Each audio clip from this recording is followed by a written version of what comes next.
दिल की बातें कभी कभी दिल में ही दबी रह जाती हैं। दिल बोलता है। एक टचिंग स्टोरी आप सभी के लिए। आज जब मिस्टर रवि सुबह की वॉक करके गार्डन से रिटर्न आए तो उन्हें ये देखकर बड़ी हैरानी हुई कि उनकी पत्नी रमा अभी तक सो रही है। वैसे तो वो उसे सोता हुआ देखकर एकदम चिढ़ जाते थे, लेकिन आज उन्होंने सोचा कि चलो थोड़ा सोने देता हूँ, थोड़ी देर में जगा दूंगा। वो स्वयं 75 ईयर के हो चुके थे और उनकी पत्नी रमा 66 ईयर की थी। उनका इकलौता दत्तक पुत्र प्रवीण विदेश में नौकरी करता था। प्रवीण बहुत ही आज्ञाकारी और लायक बेटा था। रवि बहुत ही नियम कानून मानने वाले और हुक्म चलाने वाले टाइप के व्यक्ति थे। उन्हें गुस्सा बहुत जल्दी आता था। सामने वाले का अपमान करने में वो सेकंड भी नहीं लगाते थे। दूसरों की गलतियां निकालना उन्हें अच्छा लगता था और वो अपनी गलती भी कभी नहीं मानते थे। बल्कि कुछ गलत काम हो जाए तो वो उसका दोष दूसरे के ऊपर मढ़ देते थे। जबकि उनकी पत्नी रमा का व्यवहार बड़ा ही विनम्र था। अब जब रवि नहा धोकर पूजा कर चुके थे, उन्होंने देखा कि रमा अभी तक नहीं जागी है। वो उसे जगाने लगे, पर वो नहीं जागी। उन्हें बहुत घबराहट होने लगी। उन्होंने तुरंत डॉक्टर को बुलाया। डॉक्टर ने बताया कि 2 घंटे पहले ही आपकी पत्नी जा चुकी हैं और वो चले गए। अब रवि को समझ में नहीं आ रहा था कि वो क्या करे और क्या नहीं।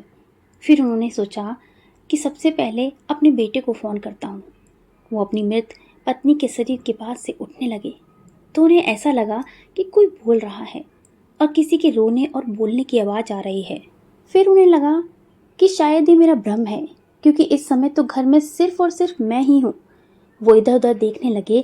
फिर अचानक उन्हें लगा कि ये आवाज़ तो रमा के शरीर की तरफ से आ रही है। वो वापस उसके पास बैठ गए और ध्यान से कान लगाकर सुनने की कोशिश करने लगे। रमा के मृत शरीर के दिल से कुछ आवाज़ें आ रही थी। कुछ पल के लिए तो रवि को सिर्फ अजीब सा शोर महसूस हुआ। फिर जब उन्होंने ध्यान से सुना तो उन्हें एक आवाज़ सुनाई दी जो एक जानी पहचानी थी। वो ये सुनकर हैरान रह गए। ये आवाज़ तो उनकी खुद की थी, जो रमा के दिल से आ रही थी। उनकी आवाज़ कुछ कह रही थी, तू क्या अपने आप को हूर की परी समझती है? मैं तेरे लिए मरता हूँ क्या? मैंने तुझसे आज तक पाया ही क्या है? आज तक एक औलाद तक तो दे ना सकी। दूसरी तरफ रमा की आवाज़ दिल कह रहा था, मैंने जानबूझकर ऐसा तो नहीं किया ना कि औलाद ना हो। किस्मत में अगर यही लिखा था तो मैं क्या करूं? आप तो कहते हो कि आप मुझसे प्यार करते हो, पर पता नहीं क्यों मुझे आपका प्यार महसूस ही नहीं हुआ। क्या आपने कभी सोचा कि मैं घर पर बिना सजे सवरे बेकार से पुराने कपड़े पहने क्यों बैठी रहती थी? तो ऐसा क्यों? क्योंकि मेरा मन ही नहीं करता। आपने हमेशा मेरे सफ़ेद बाल, मेरे शरीर की बीमारी या कभी मोटापा, इन सब बातों पर ही डिस्कस किया। क्या मेरे अंदर कोई भी खूबी या कोई गुण नहीं है?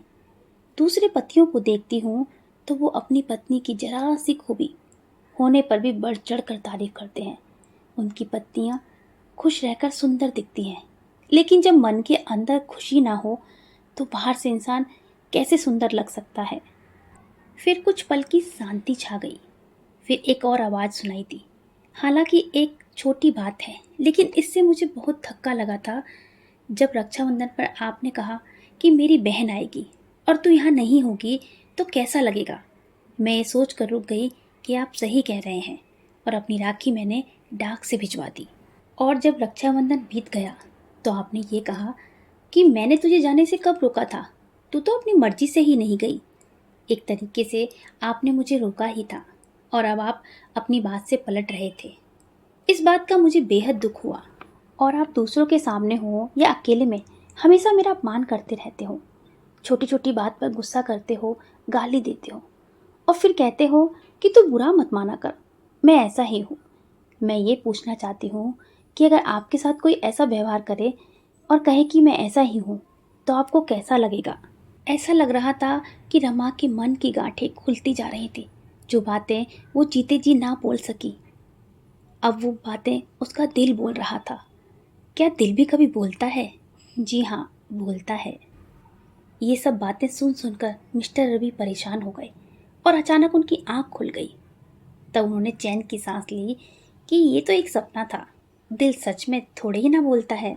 फिर उन्होंने सोचा कि अभी रमा को जगा देता हूँ और सारी बातें बताऊंगा और उससे पूछूंगा कि ये बातें क्या सच में उसके दिल में हैं। और जब रमा को जगाने के लिए वो गए तो देखा कि रमा सचमुच जाग चुकी थी। और अब की बार सचमुच दिल से एक आवाज़ आई, जुबान से दिए गए जख्म कभी नहीं भरते और मैं इन जख्मों को लेकर जा रही हूँ हमेशा हमेशा के लिए। मैं जानती हूँ आप मेरी चिंता करते हैं, लेकिन ऐसी चिंता किस काम की। रवि फूट फूट कर रो रहे थे। बस इतनी सी थी ये कहानी। सो फ्रेंड्स, कैसी लगी स्टोरी? दिल बोलता है। पर मैं आपसे एक बात शेयर करना चाहती हूँ, और शेयर नहीं, इवन मैं एक रिक्वेस्ट करना चाहती हूँ कि अपनी फैमिली और नियर डियर की फीलिंग की कद्र करें। कहीं ऐसा ना हो कि बाद में कुछ बातें दिल में ही दफन रह जाएं और हमें मौका भी ना मिले उनको सोचने का या अपनी सफाई देने का।